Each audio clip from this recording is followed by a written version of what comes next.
Hello students.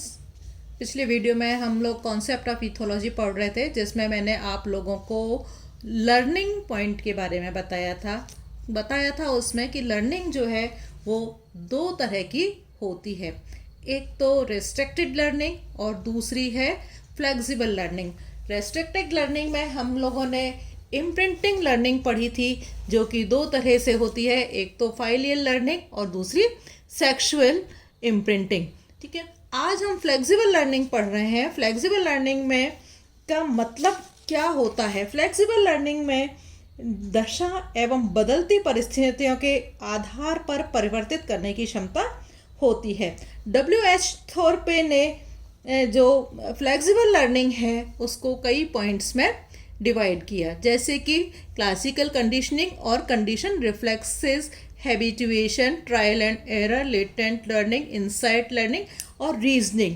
ये सब क्या है? फ्लेक्सिबल लर्निंग के तरीके हैं। अब सबसे पहले मैं आप लोगों को बता रही हूँ क्लासिकल कंडीशन और कंडीशन रिफ्लेक्सेस के बारे में। विशिष्ट परिस्थितियों में अभिव्यक्त की गई जो रिफ्लेक्स एक्शन क्लासिकल कंडीशनिंग कहलाती है।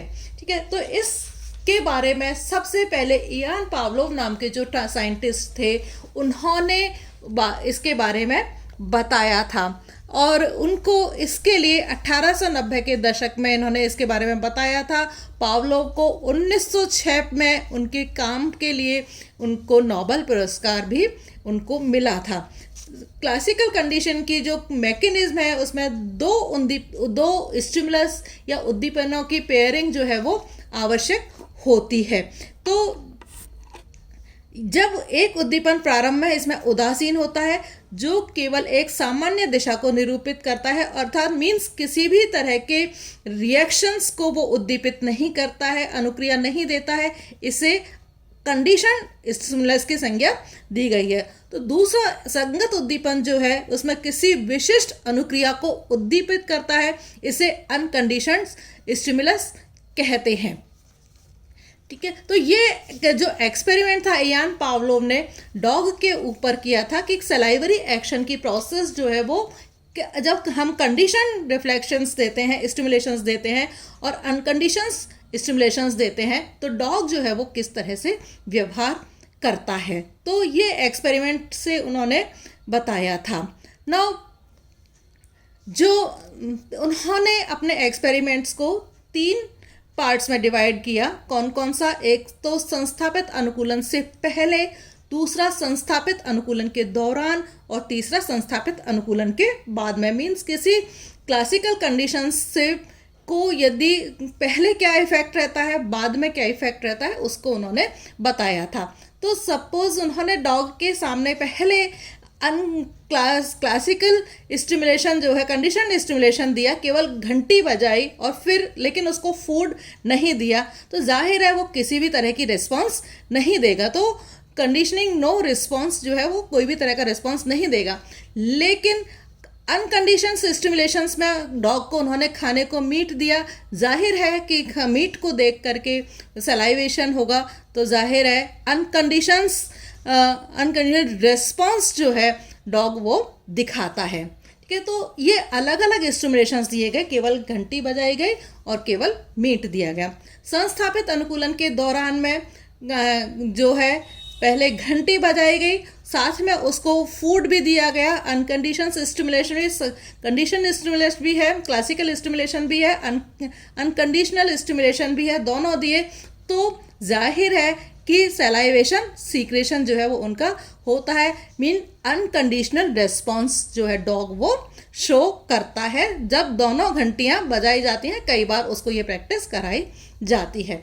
जब ये क्लासिकल कंडीशन के संस्थापित होने के बाद में क्या होता है कि यदि घंटी को उसके बाद में केवल घंटी भी बजाई जाती है, तो डॉग के अंदर जो है सलाइवरी सीक्रेशन जो है होना शुरू हो जाता है, क्योंकि वो उसके दिमाग के अंदर बैठ गया, संस्थापित अनुकूलन उसके दिमाग में बैठ गया कि जब भी घंटी बजेगी मुझे खाना मिलेगा। तो घंटी की आवाज़ के साथ ही उसके अंदर सलाइवरी सीक्रेशन हो जाता है। तो इस तरह की जो मैकेनिज्म है इसको हम कहते हैं क्लासिकल कंडीशनिंग, जिसको हम कहते हैं। दूसरी जो प्रोसेस है वो है हैबिटुएशन। हैबिटुएशन का क्या मतलब है? पुराने जो स्टिमुलेशंस होते हैं लुप्त हो जाते हैं, पुराने स्टिमुलेशंस का लुप्त होना ही अभ्यास कहलाता है।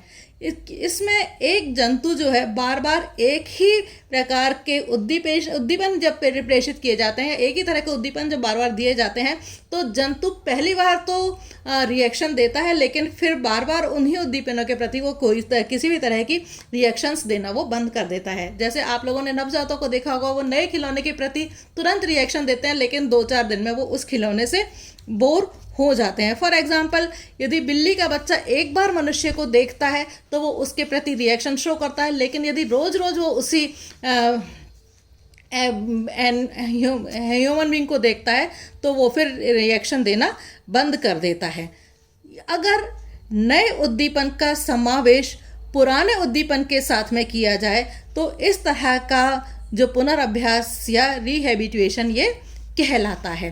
ठीक है, तो रिहैबिटुएशन के द्वारा भी हम जो जंतु हैं या एनिमल्स हैं उनको आकर्षित कर सकते हैं। तीसरा है एसोसिएटिव लर्निंग, सह संबंधित लर्निंग। सह संबंधित लर्निंग द्वारा जंतु विभिन्न प्रकार के ज्ञान प्राप्त करता है जब वह अनुकूल तथा प्रतिकूल परिस्थितियों के अनुसार अपनी गतिविधियों को नियंत्रित करना सीख लेता है। तो इस तरह की एसोसिएटिव लर्निंग जो होती है, इसमें जंतु को या तो रिवार्ड मिलता है या फिर पनिशमेंट मिलता है। रिवार्ड यदि मिलता है तो वो उसी एक्सरसाइज को बार बार दोहराता है, लेकिन यदि पनिशमेंट उसको मिलता है तो वो उसमें सुधार करता है, वो उस एक्सरसाइज को दोबारा नहीं करता है। तो एसोसिएटिव लर्निंग जो है उसको हम 2 पॉइंट्स में बताते हैं, ट्रायल एंड एरर लर्निंग और latent learning. Trial and error learning सब हम लोग जानते हैं, हम लोग जो भी सब सीखते हैं वो ट्रायल एंड एरर के द्वारा ही हम लोग सब सीखते हैं। तो इस तरह की लर्निंग में जंतु के अचानक गति करने से या संयोगवश करने से कोई यदि पुरस्कार प्राप्त हो जाता है तो जो जंतु है वो उसी गतिविधि को बार बार दोहराता है, उसी व्यवहार को बार बार दोहराता है। थोरपे के अकॉर्डिंग ट्रायल एंड एरर के अंतर्गत दोनों संस्थापित अनुकूलन और यांत्रिकीय अनुकूलन का समावेश होता है। मीन्स क्लासिकल कंडीशनिंग भी होती है और मैकेनिकल कंडीशनिंग में भी इसके अंदर होती है।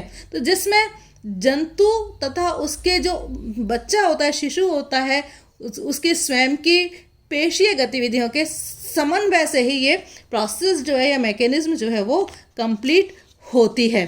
फॉर एग्जाम्पल, स्तनीय चिड़ियों द्वारा शिकार को सफलतापूर्वक पकड़ना, मनुष्यों के द्वारा पियानो बजाना सिखाना, साइकिल चलाना, ये सब क्या है, हम ट्रायल एंड एरर से सीखते हैं। गर्ल्स के लिए हम कह सकते हैं खाना अच्छा बनाना भी वो ट्रायल एंड एरर से ही सीखते हैं। तो मीन्स कोई भी एक्सरसाइज यदि हम ट्रायल एंड एरर से करते हैं, बार बार उसको करते हैं तो सीख ही जाते हैं।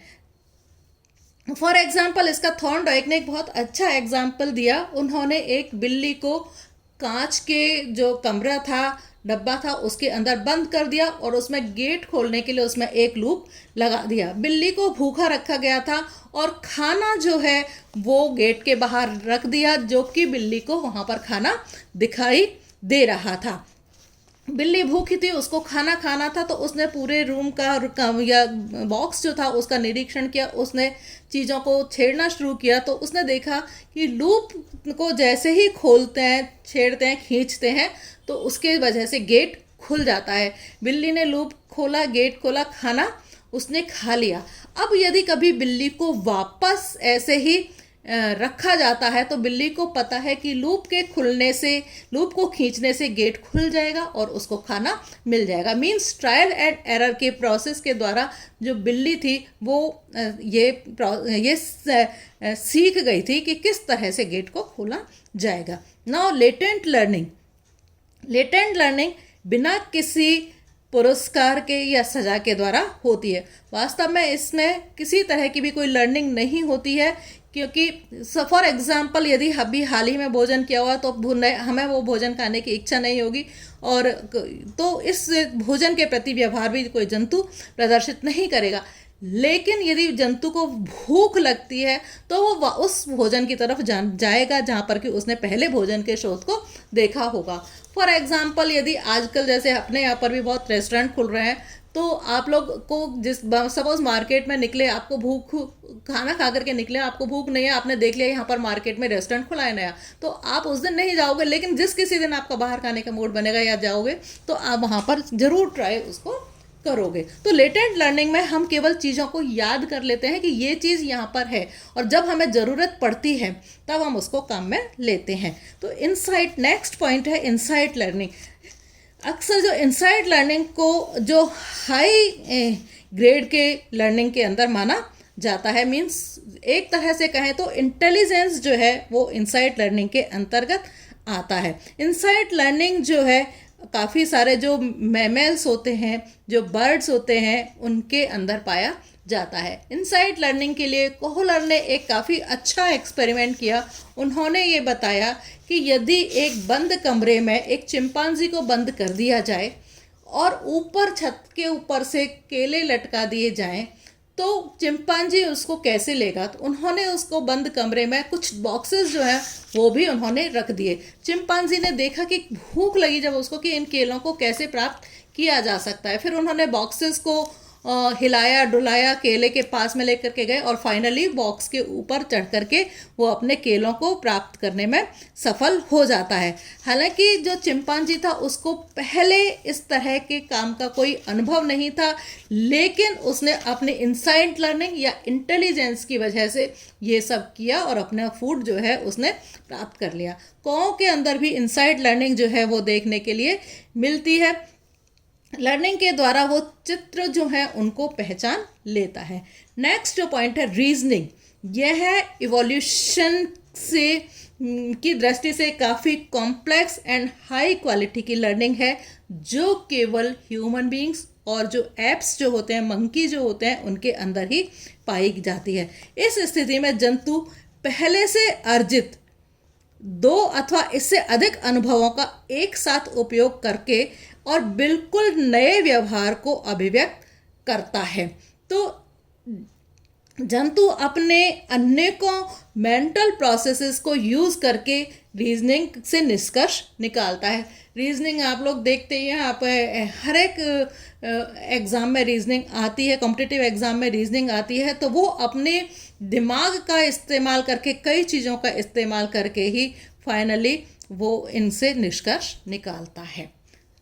Thank you.